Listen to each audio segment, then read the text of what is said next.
BNR gold and diamonds తరుగు తక్కువ బంగారం ఎక్కువ విజయవాడ బెంగళూరు మరియు వైజాగ్ బ్రాంచ్లలో.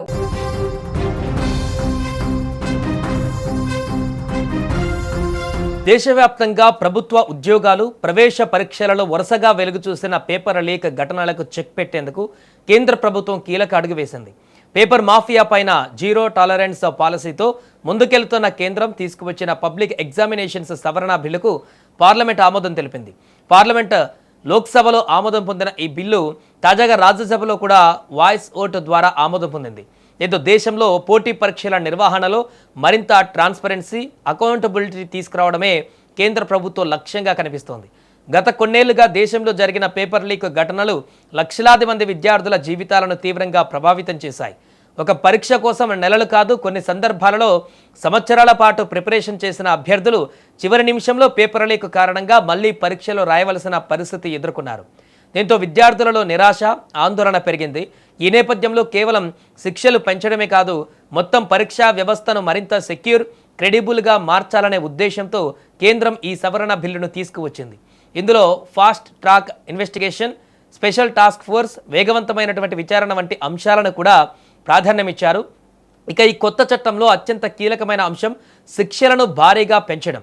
ఇకపై ప్రశ్నాపత్రాలను లీక్ చేయడం, పరీక్షల్లో అక్రమాలకు పాల్పడిన వారికి కనీసం 5 ఏళ్ల నుంచి గరిష్టంగా 10 ఏళ్ల వరకు జైలు శిక్ష పడే అవకాశం ఉంటుంది. అలాగే 50 లక్షల వరకు ఫైన్ విధించేందుకు నిబంధనలు తీసుకువచ్చారు. ఇక ఆర్గనైజ్డ్ పేపర్ లీక్ రాకెట్స్, ముఠాల రూపంలో అక్రమాలకు పాల్పడే వారిపైన మరింత కఠిన చర్యలు ఉండనున్నాయి.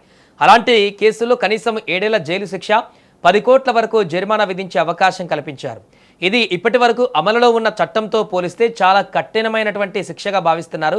అయితే ఈ బిల్లు ఆమోదం తర్వాత ప్రధానమంత్రి నరేంద్ర మోదీ ఇన్స్టా ద్వారా స్పందించారు. దేశ యువత భవిష్యత్తు విషయంలో ప్రభుత్వం ఎలాంటి కాంప్రమైజ్ చేయబోదని స్పష్టం చేశారు.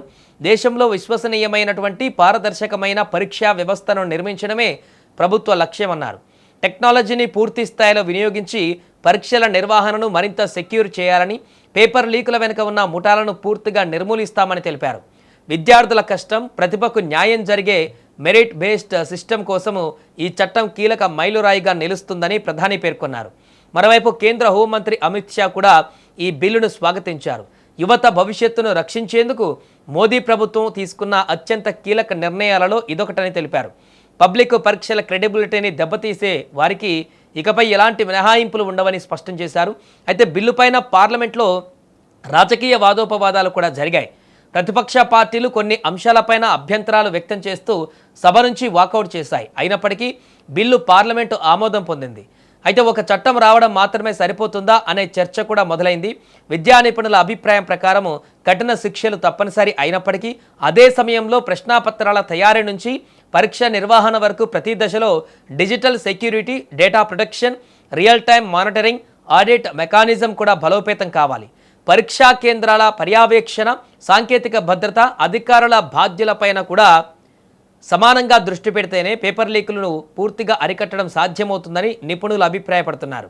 మొత్తంగా కోట్లాది మంది యువత భవిష్యత్తుతో ముడిపడి ఉన్న పబ్లిక్ ఎగ్జామ్స్ వ్యవస్థను మరింత విశ్వసనీయంగా మార్చేందుకు కేంద్ర ప్రభుత్వం కీలక అడుగు వేసింది.